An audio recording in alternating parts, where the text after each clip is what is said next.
you are talking of in Ukraine in 2014. So this is the first psychotrauma. The one now is construct open this previous one. So we have to consider that. Why? And there is a question.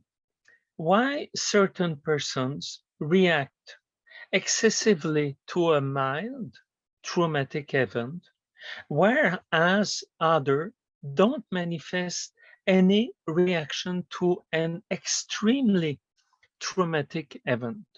So you have two different situations, a little traumatic event and a big one, and then you have two different reactions. So I develop an answer to that to understand the people who work with traumatized people.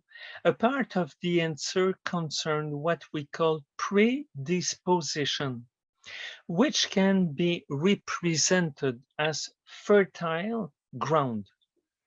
A traumatic event is never in itself the only and unique cause of a psychotrauma, which is the immediate reaction, or of a post-traumatic stress, which is a dysfunctional long-term reaction. We always have to distinguish the immediate reaction and the long-term dysfunctional reaction. So a part of the answer concerns the predisposition. In the first case, excessive reaction without the person being conscious of it, this event triggers the emotions connected to past traumatic events.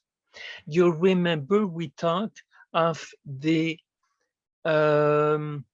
process of emotional transference.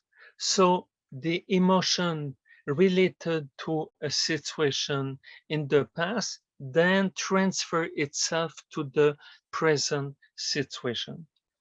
So without the person being conscious of it, this event triggers the emotion connected to past traumatic events, emotion that stayed unassimilated and at the same time forgotten. So we are not conscious, but it's there as the bullet, not assimilated. In the second case, absence of reaction, the person unconsciously block him, her, herself or himself from his or her emotions.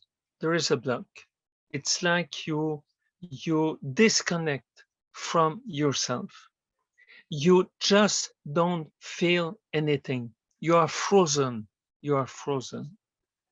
In the first case, the past events may have been more traumatic or less traumatic than the present one. The psychotrauma or the long-term psychotraumatic stress that follows are reaction to the present event and at the same time to these past events, which are now being emotionally reactivated. So you have one event, and then you have a chain of the past one and the other one and the other one. So you may have a long chain of events, and all this suddenly you feel all the emotion related to them. It was sleeping, you know, when we say that it was unconscious, it was sleeping. We were unaware of that.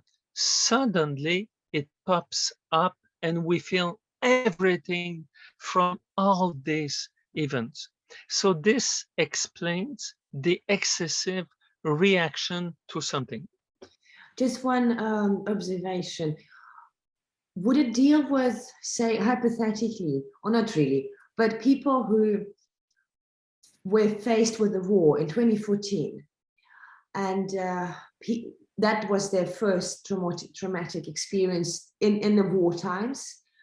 Yeah. And if, say, they weren't treated properly, they weren't given mental health support, they weren't given Yes. a floor to, or a safe Mhm. environment to work through that experience, would you say that it now, after 8 years, and having a second wave of something similar that they went through, but would you say that the second time might trigger something more than for the people who are experiencing it for the first time, or it's difficult to say? I would answer if some people experience the 2014 situation and have been treated, I think that they will cope more positively to the present traumatic situation because they will have developed means and mechanism to adapt, and they will use this mechanism in the present situation. So if they were well treated and completely treated, they will react better to the present situation.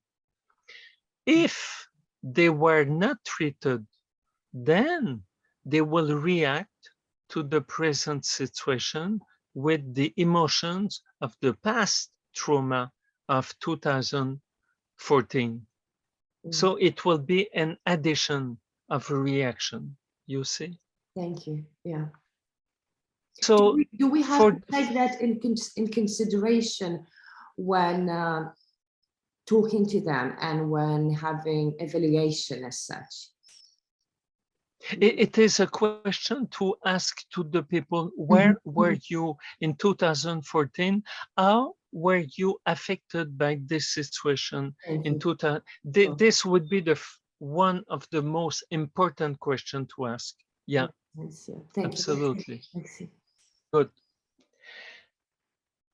Um, yes, I wrote for certain individual in certain circumstances, this chain reaction is responsible for excessive repercussions of one objectively minor event.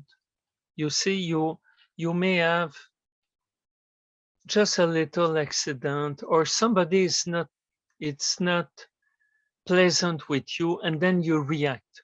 You have an outburst. There was nothing, but you react. I saw that yesterday between two of my students. Uh, one said something, the other one took it personally. She reacted very aggressively.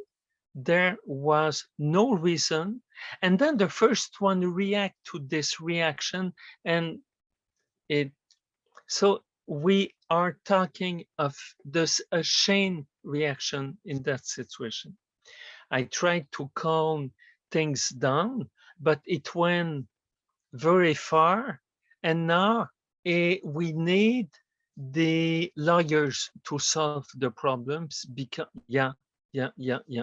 Because now uh, they feel they have been intimidated by one and another, and then it goes fast, with text messages. When people don't control themselves, they may become very impulsive and aggressive, and this is what happens. So for just a little